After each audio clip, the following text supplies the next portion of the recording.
Hello guys. Guys. Ano ba dapat natin gawin dito?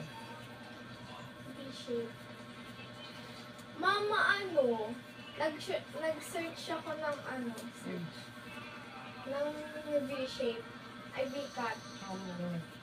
Mama, hindi naman V-cut yung ginagawa mo sa akin eh. Ano ba dapat? Di ba dapat pa gano'n? Try po namin siyang gupitan. Pala. Try ko po siyang gupitan. Nagsasawa na siya sa aking long hair. Uy, hindi. Ay, hindi ba? Sorry. Tabas lang po pala. Ang tawag doon? Bawas lang pala, bawas. Magupitan. Sundan mo to ah. Babawasan ko lang po Next pala time na siya. tayo. Ano bang susundan ko? Ganun ko lang diretso? Di ba may maliit dyan? Ito yung maliit. Oo, tapos. Ikaw na bahala. Basta Susundan ko? siguro. Bikat ko ba o ano? Ikaw, bahala. Tatay mo yung sundan. Ano po muna kami? Ang tawag ito?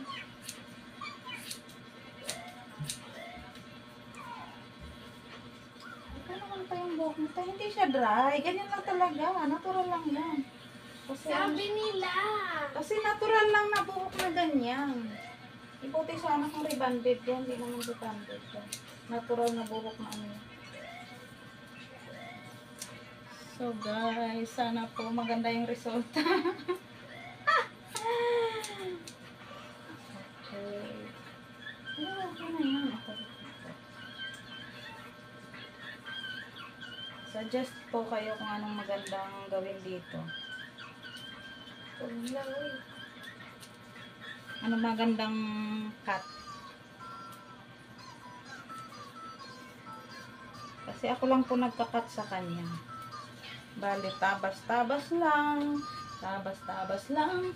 Lati. Oh, nag-ano yung buhok mo, oh. Yan nga eh. Bakit? Siyempre, mga bangs ko yan.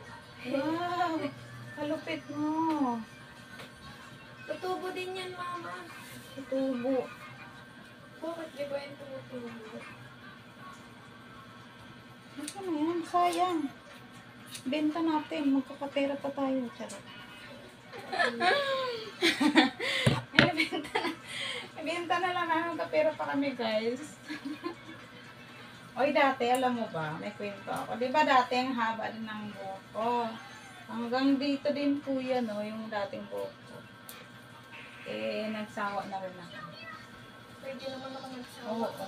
Hindi, parang naanuan ba ako ba? Eh, may nagkataon na nagbibin. Alam mo yan, may binibili. Nag-alok ng bili ng buhok. Ginupitan yun hanggang from this, naging to this, na lang siya. Kaya, pero magkano ba yung bayad sa akin natin? 500 lang yata. So yung buhok ko kasi dati mabilis humaba. Ngayon ang humaba na naman, may nag-ano na naman. Mababenta, bili, 300. Sabi ko, wag na, uy.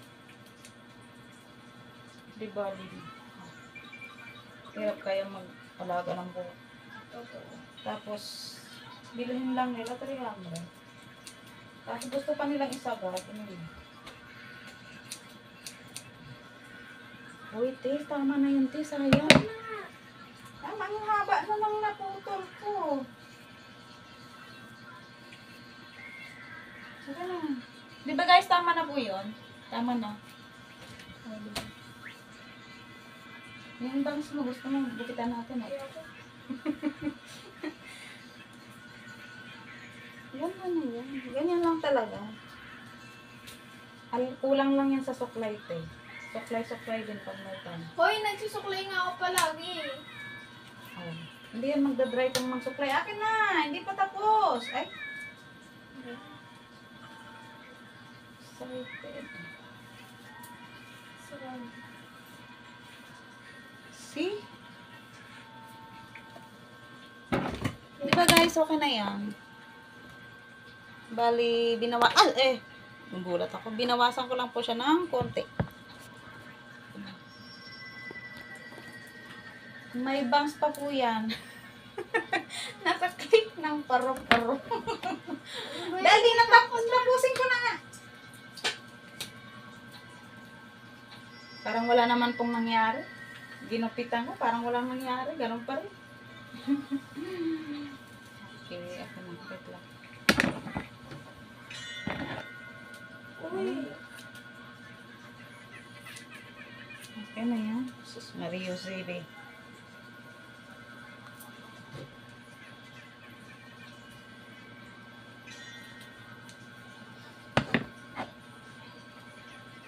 Sa mga anak ko guys, ako lang nagugupit. Trim lang ba? Trim. Hindi kami nagbabayad pang gupit. Alam na, mahal. Mahal ang pagupit. Mama, nasan yung ano? Yung... So, ayan guys. Akin na, the result is, wala, parang wala nang nangyari. Akin na nga. Akin na nga. Akin. Mama, nasan na yung cutter mo? Ayun na ba. So, ayan guys. Thank you, thank you. O, okay na po siya. Kulang lang po kasi siya sa suklay. O, kapag sinuklay yan, magiging shiny yan. Diba yan? Kasi sa buhok kasi kailangan alagaan. Para ano, pag inalagaan mo ng ano yung suklay, yun, magiging shiny ulit yan, diba? Tamad kasi magsisuklay. So, ayan na guys. Okay na yan. Tama na po yan. Yun. Mama, nasan? So, bye-bye! Trim lang po kami ng hair. Trim, ayun, magtigil lang. So, bye-bye guys. Bye-bye. Bye-bye ka naman. Suplado. Nasaan na yung Bye-bye. cutter?